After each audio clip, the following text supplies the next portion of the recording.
Bien, mesdames, messieurs, la mission qui m'est confiée est une mission impossible. Je ne sais pas si j'arriverai à tenir les 45 minutes qui me sont imparties.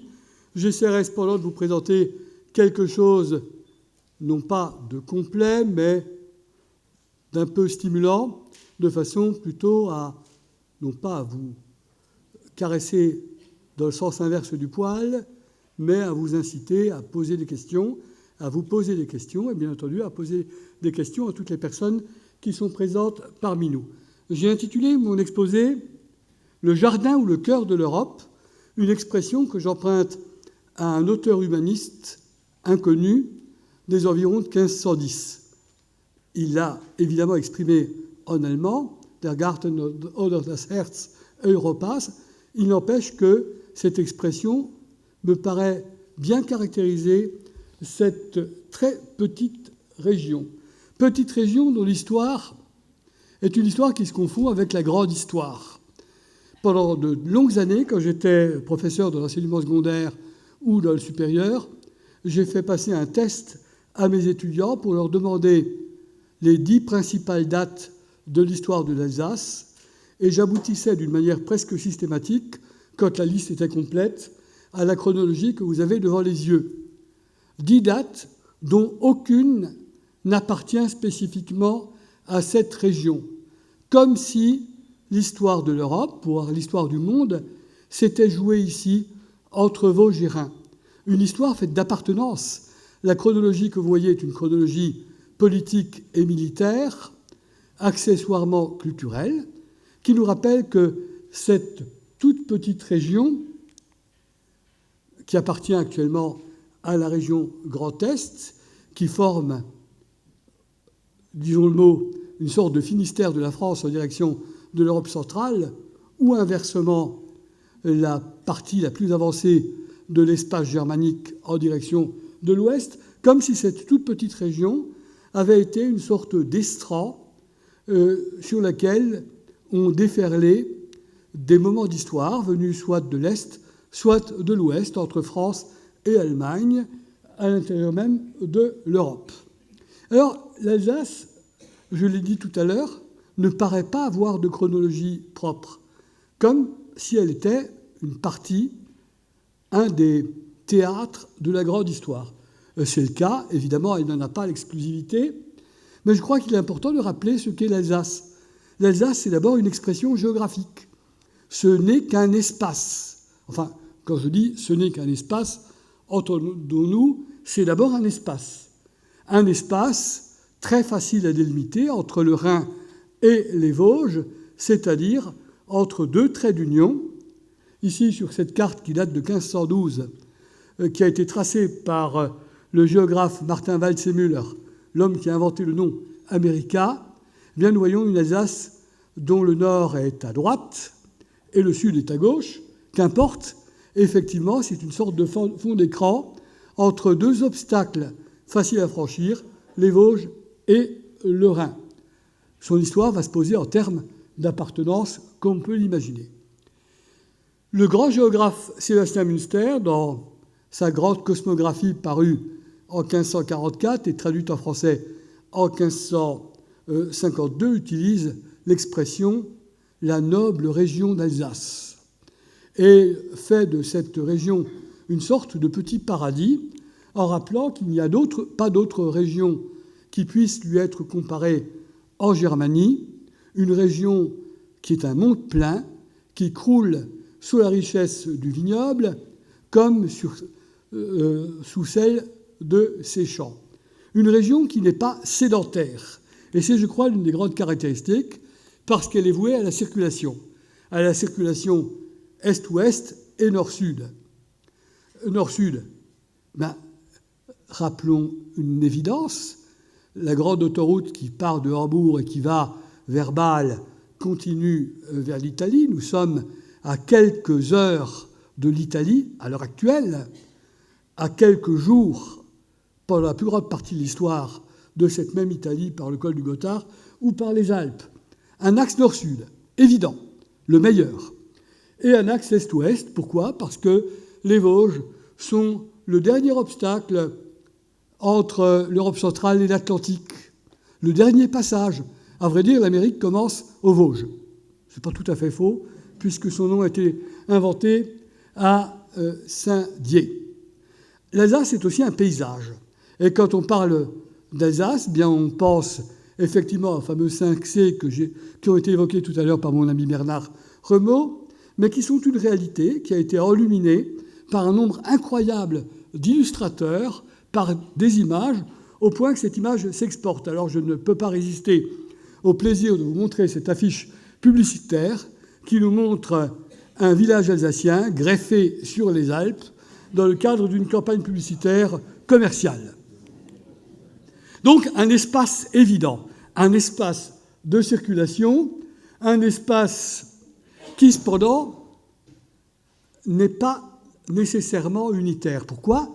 Parce que c'est une partie de ce papillon qu'est le Rhin supérieur, et un espace qui n'est pas non plus unitaire, parce qu'il y a, et le lapsus de Bernard a été révélateur, une Haute-Alsace, une Basse-Alsace.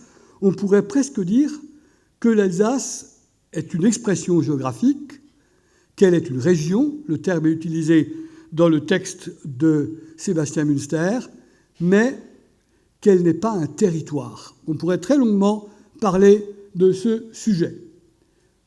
À vrai dire, ne pas être un territoire n'interdit pas de chercher à être un territoire, de rêver d'unité. Au contraire, c'est peut-être la meilleure condition d'existence de l'unité, celle du désir. Alors, je vais faire un exposé très scolaire, parce que j'ai de très mauvaises habitudes qui remontent à ma profession, un exposé en trois points que j'espère suffisamment rapide pour m'intégrer dans les 3 quarts d'heure qui me sont confiés. D'abord, vous le savez, la mode actuelle est à l'histoire mondiale. L'histoire mondiale de la France, qui a été saluée comme étant une grande prouesse éditoriale l'an dernier, peut-elle s'appliquer à l'histoire de l'Alsace ? Eh bien, je vous dirais que si une région peut avoir une histoire mondiale en résonance avec le monde entier, c'est bien l'Alsace. D'abord parce que c'est un entre-deux. Elle est certes frontière, mais frontière féconde. Une frontière, un mur, c'est destiné à être traversé, transgressé. Eh bien, l'Alsace s'y prête depuis l'époque romaine. C'est effectivement, sur le limès, ou presque, une des marches de la romanisation pendant de très longues années. C'est une des régions où les échanges intereuropéens existent depuis toujours et continuent d'exister. Comme vous le voyez, le port de Strasbourg, Strasbourg qui est une ville-pont, une ville-port, est resté toujours aussi actif du Moyen-Âge à nos jours, et peut-être depuis l'époque romaine, voire depuis l'époque néolithique. Une histoire qui se déroule partout et qui se déroule ailleurs. Je ne peux pas résister là aussi au bonheur de vous montrer cette pierre tombale que j'ai découverte à la basilique Sainte-Sabine de Rome, un jour où mes chaussures s'étaient délacées. Je me mets à genoux et ma génuflexion me vaut une révélation. J'étais à l'emplacement même de la tombe d'un noble alsacien mort à Rome en 1312. L'Alsace est partout. Elle est partout et ses liens traversent son histoire. Ainsi, par exemple, la Vénus que nous voyons ici au milieu de la diapositive, c'est une réplique de la fameuse Vénus de Botticelli. Elle a été vue et sans doute gravée par Thomas Murner, un des héros de l'humanisme alsacien au début du XVIe siècle. Preuve qu'il avait voyagé, ce que l'on sait par ailleurs. On pourrait multiplier les exemples. Ici, par exemple, cette fuite en Égypte de Schongauer nous montre un arbre dont on sait que vers 1490, les seuls exemplaires connus se trouvaient aux Canaries et l'un d'eux transplanté dans un jardin botanique en Espagne. Eh bien, là aussi, une preuve extraordinaire de la circulation des hommes, des marchandises, des images et des idées. L'image, gravée par Schongauer, a été clonée par Jérôme Bosch quelques années plus tard. Donc, nous sommes au cœur du monde, et je l'ai dit tout à l'heure, que l'Amérique a été découverte ou nommée incendiée par un groupe d'humanistes alsaciens n'a strictement rien d'invraisemblable. C'est presque inscrit dans les gènes, ou comme on dit actuellement, expression horrible, dans l'ADN de cette région.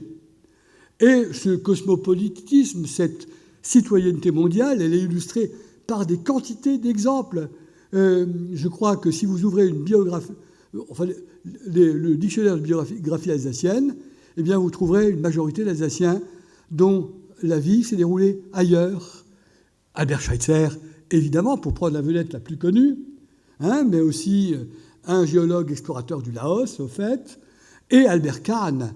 Albert Kahn, ce fameux banquier originaire de Marmoutier, qui a créé les bourses autour du monde et qui a créé les archives de la planète dans les années 1900, archives de la planète qui nous valent d'avoir une couverture photographique merveilleuse du monde entier à partir du début du XXe siècle.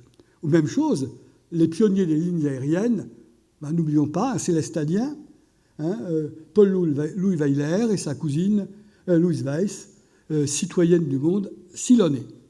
N'insistons pas pour rappeler que cette découverte du monde, elle est le fait de grandes vedettes ou de sans grades, tel ce fusilier alsacien, Flore, qui s'est rendu en Amérique avec Lafayette, avec le régiment de Pont, a participé à la bataille de Yorktown et en a ramené une description de l'Amérique du Nord qui est tout à fait prodigieuse.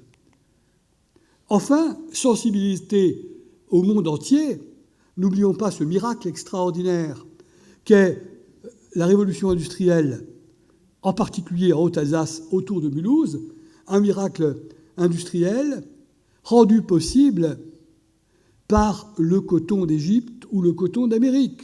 Là aussi, la mondialisation a commencé très tôt dans notre région. Pourquoi cela ? Eh bien d'abord parce que c'est une région de brassage continu, aussi bien par le ver sacrum de l'émigration, région dense, région peuplée, région qui exporte ses hommes. L'exemple qu'on cite habituellement, c'est celui du Texas, de Castroville. Vous le voyez, c'est même la capitale de l'artichaut, qui n'est pas une spécialité alsacienne. C'est l'émigration à Paris. N'oublions pas aussi ce phénomène extraordinaire de l'aimantation que la capitale française a exercée sur l'Alsace depuis le Moyen-Âge, sans doute, avec une accélération au XVIIIe et au XIXe siècle, avec des talents qui viennent enrichir la capitale, qui se fondent avec d'autres immigrés, souvent germaniques, et forment cet extraordinaire milieu des Alsaciens d'exportation, des Alsaciens de Paris ou d'ailleurs, qui viennent avec leur spécialité. Je rappelle que la choucroute, la choucroute a été en quelque sorte ressuscitée, sanctifiée par les Alsaciens de Paris à la fin du XIXe siècle, est devenue un plat de mémoire. Et c'est, je crois, ce qui fait une de ses spécificités, de même que le sapin de Noël ou un certain nombre d'autres symboles de la région. Enfin, n'oublions pas que cette Alsace qui exporte ses hommes, une partie de ses forces vives, c'est aussi celle qui importe des immigrés. Si on a eu le temps de lire le texte de Sébastien Münster, on aurait vu que cette importation existe depuis très longtemps. Très longtemps, puisque au XVe, au XVIe siècle, on importait des Souabes ou des Lorrains, qui étaient accueillis parfois avec une certaine crainte, l'argument étant ils prennent nos places et ils épousent nos filles, mais en même temps du sang neuf, une continuité constante. Les Polonais des mines de potasse, les Italiens de tous les chantiers de construction, les Maghrébins venus ensuite, j'en passe. C'est, je crois, une des grandes caractéristiques de l'identité alsacienne, c'est d'être pluriel. Enfin, cette Alsace, par sa situation géographique, a vocation d'être un creuset, et un creuset très précoce. La circulation des techniques, la circulation des hommes, je l'ai dit, la circulation du goût, et je ne prendrai que 2 exemples médiévaux. À Colmar même, vous verrez le portail Saint-Nicolas de la collégiale Saint-Martin, dont l'architecte orthographie son nom à la française au XIIIe siècle, alors qu'on est en Allemagne, Maistre Humbray. Et en même temps, son contemporain Gottfried von Strassburg adapte Tristan et Iseult, en fait Tristan und Isolde, et invente la passion amoureuse. La passion amoureuse a été mise au point en Alsace, un pays de passion. Enfin, ne l'oublions pas, la plus grande révolution culturelle de l'histoire de l'humanité jusqu'à Internet, l'imprimerie, a été inventée à Strasbourg par Gutenberg autour de 1440. Alors évidemment, il y a un conflit de paternité ou de maternité entre Strasbourg et Mayence. Il n'empêche qu'on a de bonnes raisons de penser que l'impulsion est venue ici, d'Alsace, entre Bâle et Strasbourg. Bâle, où, je le rappelle, le plus grand séisme culturel et religieux du Moyen-Âge s'est produit entre 1431 et 1448, lorsque s'est tenu le concile de Bâle, qui était en quelque sorte la conférence des académies de toute la chrétienté, qui a siégé pendant 17 ou 18 ans et qui a pratiquement fait naître toutes les grandes idées qui se sont épanouies avec Luther, avec la Réforme, avec l'humanisme. Voilà le milieu, voilà le terreau.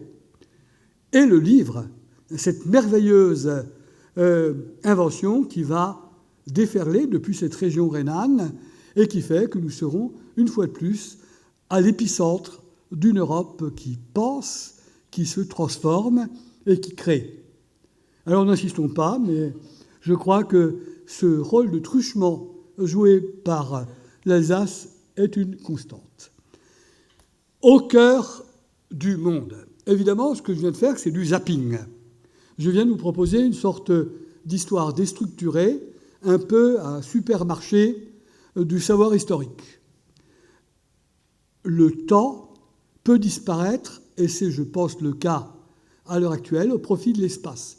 Beaucoup d'espace, de moins en moins de perception du temps long.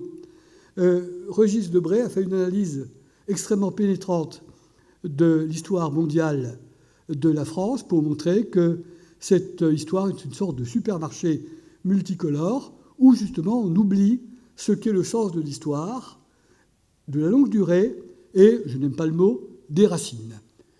Or justement, en Alsace, tout en étant au cœur même de ce monde qui bouge, eh bien, il y a une conscience historique particulièrement forte qui fait que l'histoire est non seulement un objet d'étude partagé par tous, qui fait partie de son patrimoine, mais qui aussi se traduit par des recherches, mais aussi par des confrontations, par des conflits, par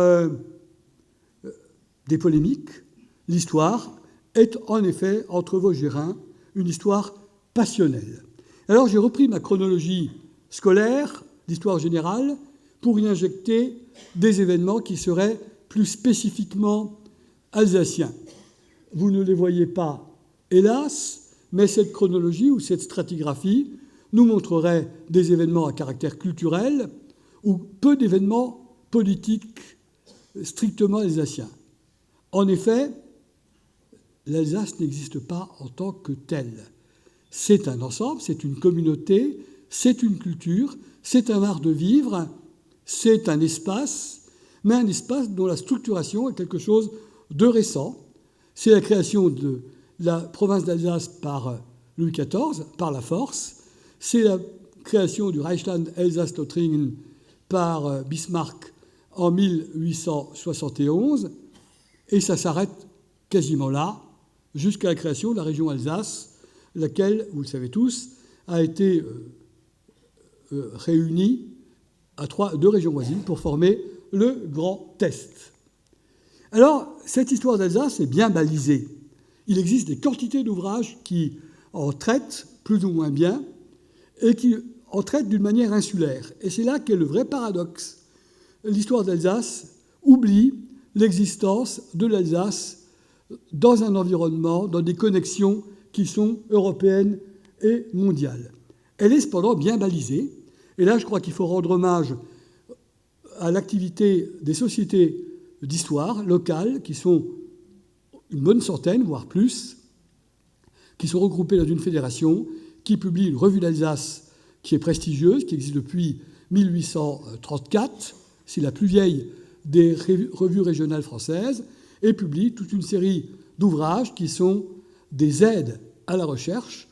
C'est ainsi que le nouveau dictionnaire de biographie alsacienne inclut les lettres de A à Z et comprend plusieurs suppléments. Toute la biographie alsacienne est en principe enregistrée, elle est même accessible en partie sur Internet.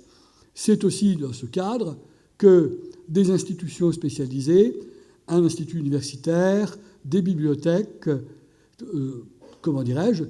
valorisent ce patrimoine historique et, je crois, continuent à l'enrichir. La généalogie joue un rôle essentiel dans cette connaissance de l'histoire.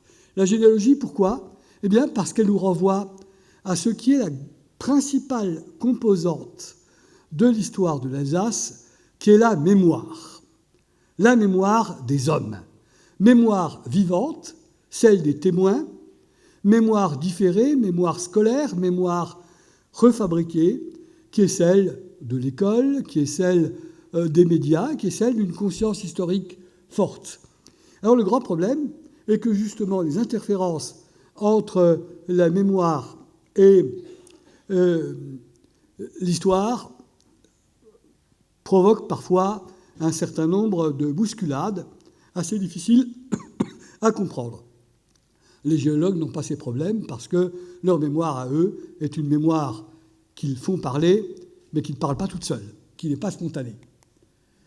Alors, bien entendu, cette mémoire donne lieu à un récit, et un récit qui, compte tenu de la chronologie que je vais dérouler tout à l'heure, des guerres horribles, des expériences terribles, le nazisme. L'Alsace est la seule région de France, avec la Moselle, où la nazification se soit faite sous la forme exacerbée que l'on peut imaginer, que vous verrez à Schirmeck. Une histoire douloureuse, et par conséquent, dont il est extrêmement difficile de parler en termes d'histoire, en raison justement de ce côté vécu et de l'addition des expériences personnelles des uns et des autres. Avec un grand problème, comment intégrer cette histoire dans l'espace public ? Comment lui donner sa place ? Est-elle cachée ? C'est un discours qu'on entend souvent, mais qui est totalement faux. Ou faut-il la normaliser pour en faire une espèce d'histoire œcuménique ? Pas plus tard qu'il y a 3-4 jours, on trouvait dans la presse la revendication d'une histoire qui soit en quelque sorte officielle, commune à l'Alsace, et qui soit une histoire d'appellation d'origine contrôlée. Du fait de ce passé très conflictuel entre France et Allemagne, eh bien cette histoire a pris une charge émotionnelle particulièrement forte, s'accompagnant de polémiques extrêmement virulentes, polémiques entre France et Allemagne, à travers l'Alsace, avec complicité ou au contraire avec résistance d'Alsaciens. L'exemple le plus connu, c'est l'histoire d'Alsace de Jean-Jacques Valls, dit Annecy, qui n'est pas une histoire d'Alsace, mais qui est un ouvrage de polémique anti-allemande et naturellement visant à montrer l'attachement éternel de l'Alsace à la France. Le traumatisme d'origine, c'est le siège de Strasbourg en 1870, c'est le départ des optants de 100 000. Le chiffre a été donné par Alfred Wahl, Alsaciens qui ont quitté l'Alsace volontairement, se sont fixés dans le reste de la France, qu'ils ont puissamment enrichi, en particulier les départements voisins, les Vosges, la Meurthe et Moselle, qui ont bénéficié de l'immigration alsacienne, et en particulier de gens, d'intellectuels, de savants, notamment de protestants et de juifs, qui cultivaient les travaux de l'esprit depuis longtemps et qui ont ainsi irrigué la France de leur savoir. Donc une histoire qui est devenue un enjeu national, pour lequel on brandit un certain nombre d'arguments pour montrer que les Alsaciens allemands d'origine sont devenus le prototype même de la nation française par leur adhésion volontaire au moment de la Révolution, comme si l'Alsace ou l'Alsace-Lorraine était une sorte de métonymie de la patrie française.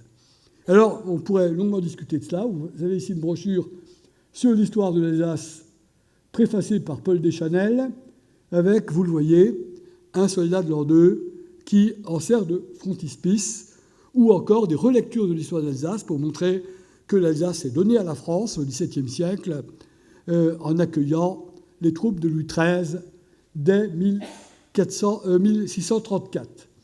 Enfin, une histoire qui est ponctuée par des événements qui sont des libérations et le rejet de l'envahisseur étant évidemment l'ancien frère de sang, l'Allemagne.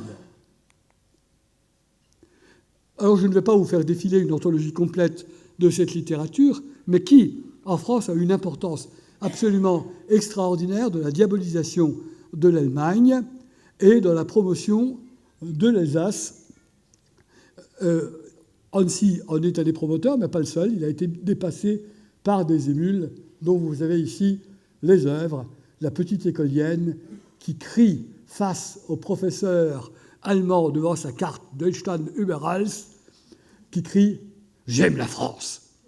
Bon, mais cette composante est importante. L'Alsace, effectivement, s'est définie ainsi par rapport à l'espace hexagonal jusqu'à une date récente. Et alors, justement, le fait de solliciter constamment la mémoire et de lui servir d'argument peut aboutir à de véritables torsions de l'histoire, à des relectures, à des réécritures, où l'histoire la plus ancienne est utilisée pour essayer de conforter des opinions présentes. Ainsi, par exemple, la lutte des Germains et des Gaulois a été constamment invoquée, mais ici, l'autre exemple que je pourrais vous citer, c'est l'exemple de la guerre des paysans, 1525, qui est une révolution politique, religieuse et sociale qui a été réprimée par l'armée française, l'armée du roi de France, et dont une tradition sans doute parfaitement fausse, mais très vivace, nous dit que la répression opérée par le duc de Lorraine est à l'origine de la haine séculaire de l'Alsace pour les Lorrains. Haine séculaire qui reste évidemment approuvée.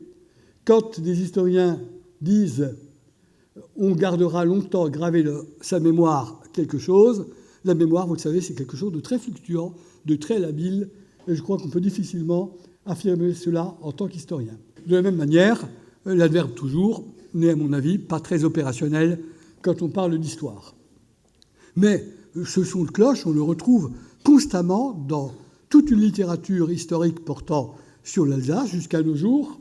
Ainsi, par exemple, un très éminent historien du XVIIe siècle, actif au début du XXe, Louis Batiffol, nous expliquait que l'Alsace n'avait jamais été germanisée grâce à la persistance de ses racines gauloises. Bon, là aussi, nous sommes en pleine fantaisie.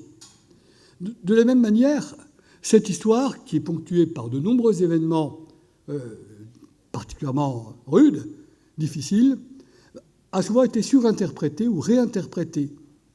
Réinterprétée avec parfois des contresens. Ainsi, par exemple, au moment de la Révolution française, Saint-Just et Lebas ordonnent la réquisition des coiffes des Alsaciennes, des Strasbourgeoises, coiffes qui doivent être livrées sur l'autel de la patrie pour en récupérer l'or et l'argent qui s'y trouvaient pour financer l'effort de guerre. Eh bien, ça a été réinterprété par toute une tradition historiographique comme étant une forme d'épuration ethnique de l'Alsace, abandonner les mots d'allemande parce que les cœurs sont français. Là aussi, je n'insiste pas, mais une grande partie de cette historiographie va nous faire comprendre que l'Alsace est victime. Alors, victime de qui? Victime des Français, des soldats de la guerre de 100 ans, des Lorrains de la guerre des paysans, des révolutionnaires, de la soldatesque royale, que sais-je encore, ou au contraire victime des voisins de l'Est. Et donc, il y a toute une réécriture qui consiste à diaboliser l'ennemi. Ainsi, par exemple, dans une des meilleures histoires d'Alsace disponibles, on évoque les Jacobins de Strasbourg en termes extrêmement peu amènes, et parmi les accusations qui sont faites à leur égard, le fait qu'ils viennent d'ailleurs, ce n'est pas des vrais Alsaciens, ils ne sont pas de chez nous. La preuve, le maire de Strasbourg, en 1793, est d'origine savoyarde. Donc, ça disqualifie. D'origine savoyarde, mais élevé à Strasbourg, à Saverne et à Strasbourg, et parlant parfaitement l'allemand. Mais ça, on ne le cite pas. Donc, une histoire à géométrie variable, avec un certain nombre de commentaires qui sont souvent imposés par des opinions, par des préventions et par des relectures qui valent ce qu'elles valent. L'Alsace est donc une terre de conflits pédagogiques sur l'histoire, sur son histoire en particulier.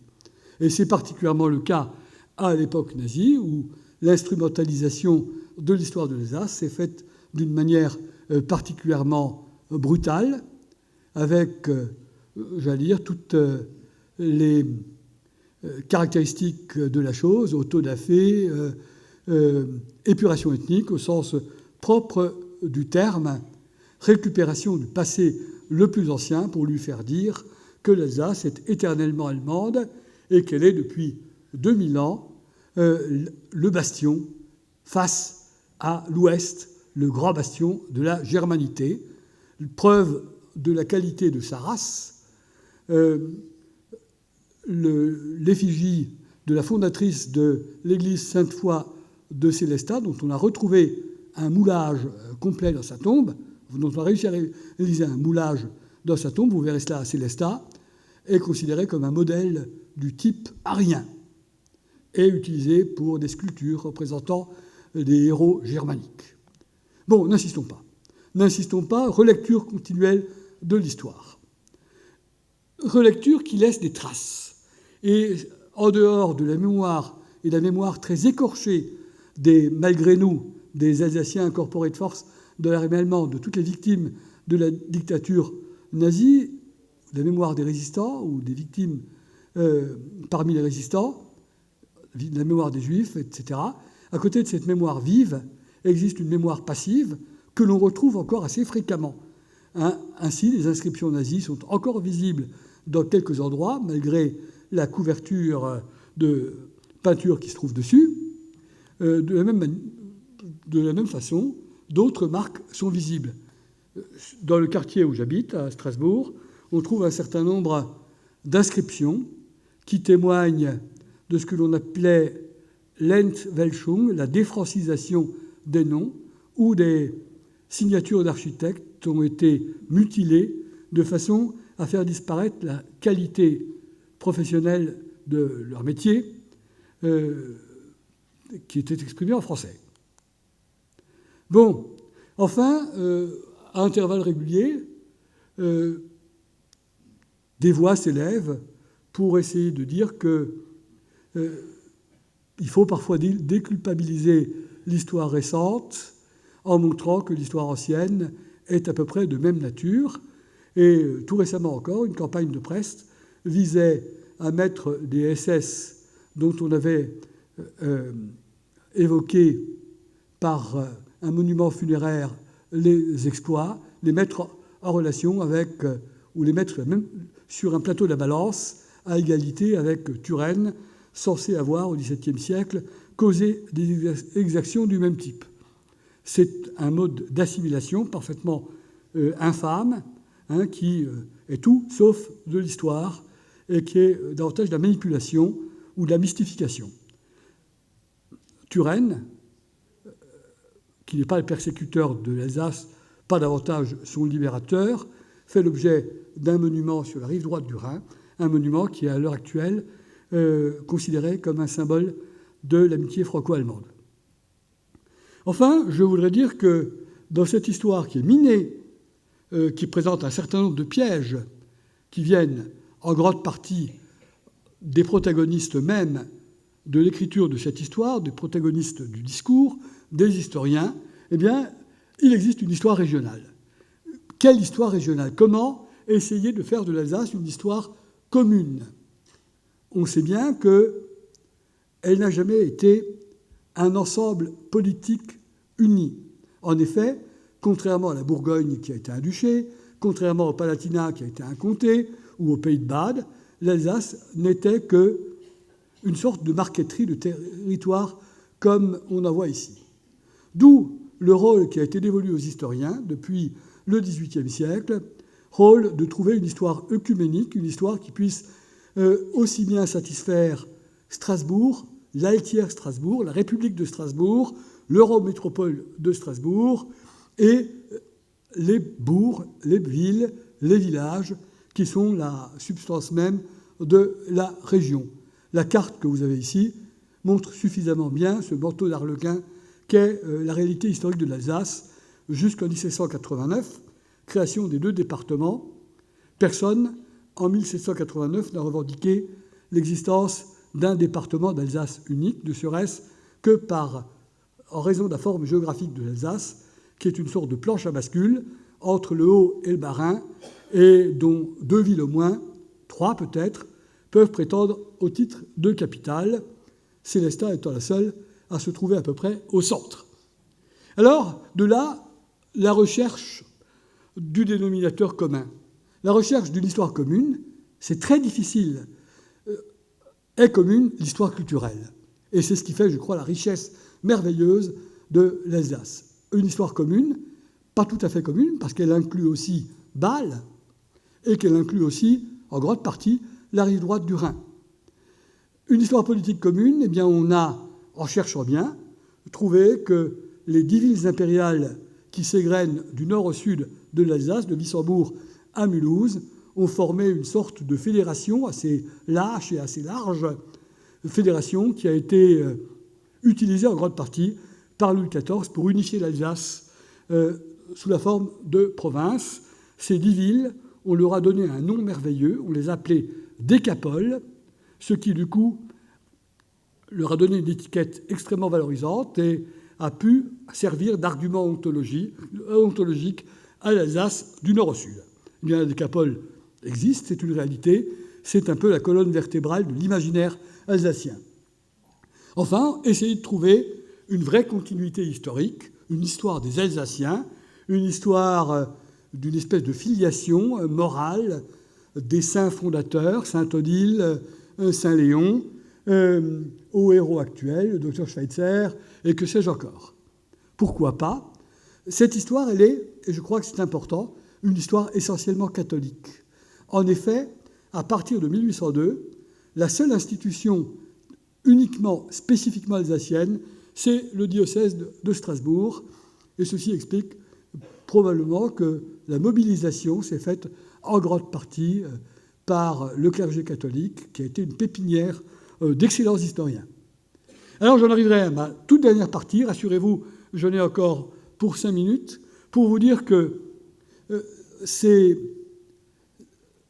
difficultés de fixer la focale sur un objet historique alsacien dans une très longue durée, cette difficulté peut être résolue en essayant de donner un sens à l'histoire. Donner un sens qui n'est pas simplement un sens narcissique ou insulaire, on est bien chez nous, mais qui consiste à lui donner un sens universel. Et je crois que l'Alsace, à cet égard, nous donne un certain nombre de pages de l'histoire de l'humanité qui sont particulièrement valorisantes, qui peuvent servir d'exemple pédagogique ou d'exemple contemporain.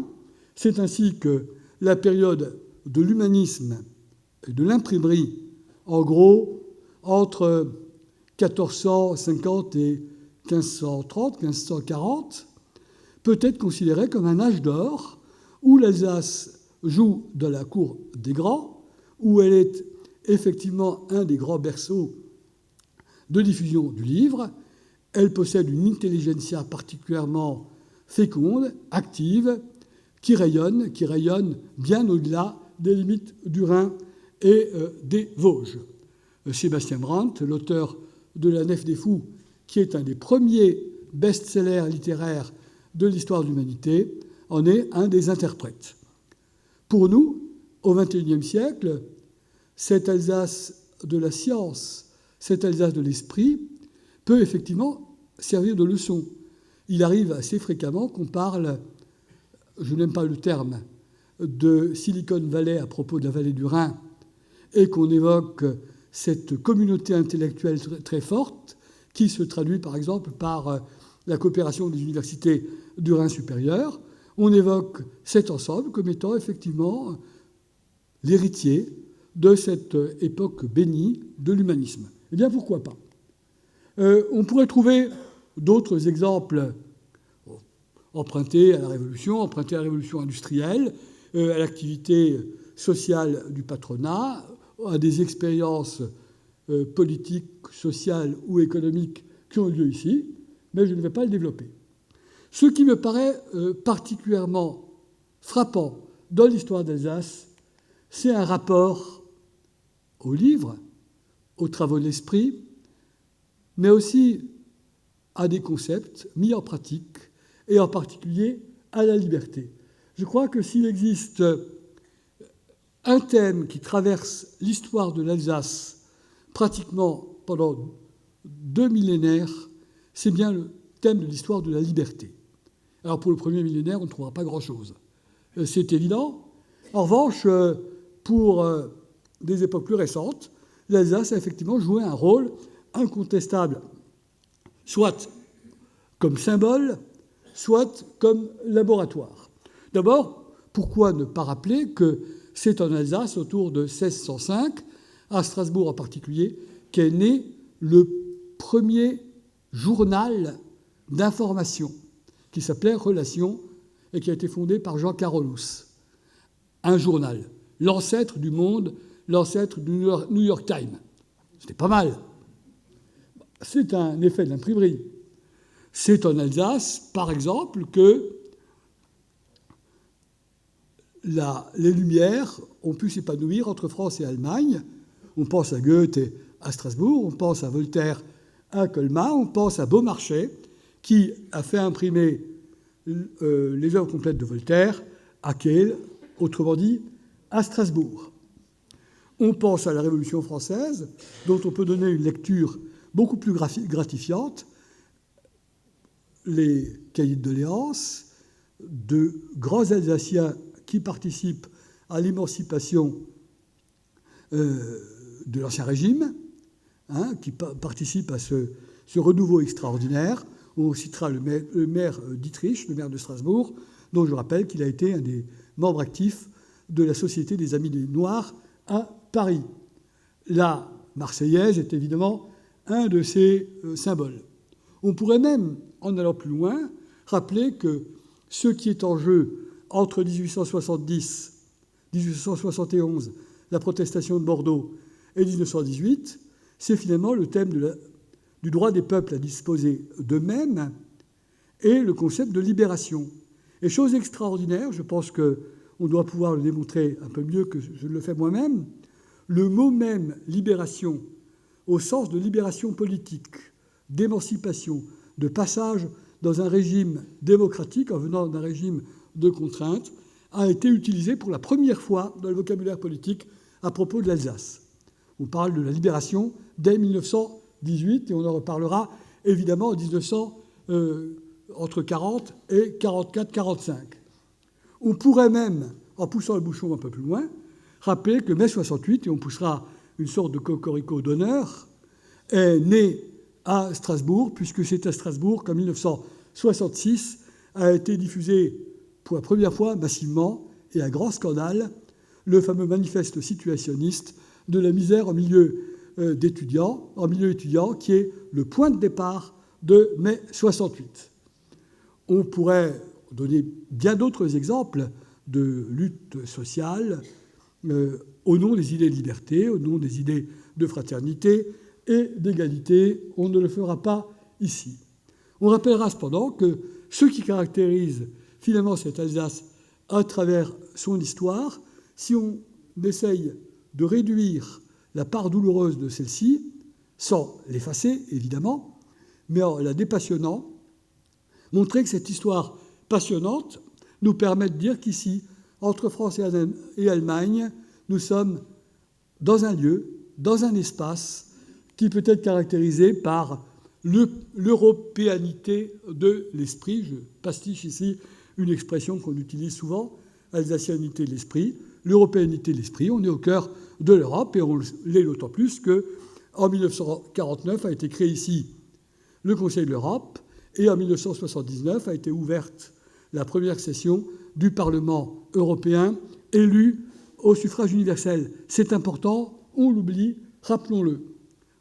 La liberté éclaire le monde depuis depuis New York, depuis Colmar, par un Alsacien, Bartholdi. On rappellera que la libération de Strasbourg en 1944, ce n'est pas la victoire sur l'ennemi héréditaire, mais c'est la libération de l'Europe de la dictature nazie. Et ça mérite d'être rappelé, c'est quelque chose d'important, contrairement aux deux images du bas, qui sont des images de victoire militaire. Le drapeau qui flotte au sommet de la flèche de la cathédrale dit autre chose, le retour d'un régime de démocratie, le retour de l'Alsace dans le cadre de la République. Voilà, je crois que j'arrive à la fin de mon exposé. Je pense avoir tenu à peu près les 45 minutes réglementaires. Je voudrais cependant rappeler une chose qui mérite d'être soulignée. Vous savez que c'est en 1518 qu'a paru la première édition européenne continentale de l'Utopie de Thomas More. Donc en 1518, les Alsaciens lisaient l'utopie, connaissaient le concept d'utopie. Et en 1519, un imprimeur strasbourgeois, Lazare Scheurer, a imprimé une petite brochure, plus ou moins polémique, enfin qui ne cassait pas trois quarts pattes à un canard, en y mettant un achevé d'imprimer qui est tout à fait extraordinaire. Au lieu de mettre « imprimé à Strasbourg », il a écrit « imprimé dans ce pays nouvellement trouvé, appelé l'utopie ». L'Alsace est-elle un autre nom de l'utopie ? Eh bien, personnellement, je pense que oui, qu'on peut faire une relecture qui va dans ce sens, en rappelant que ce qui caractérise l'Alsace à travers toute son histoire, qui est, je crois, au cœur même de son destin, c'est le fait que l'Alsace est plus près d'ailleurs. Plus près d'ailleurs.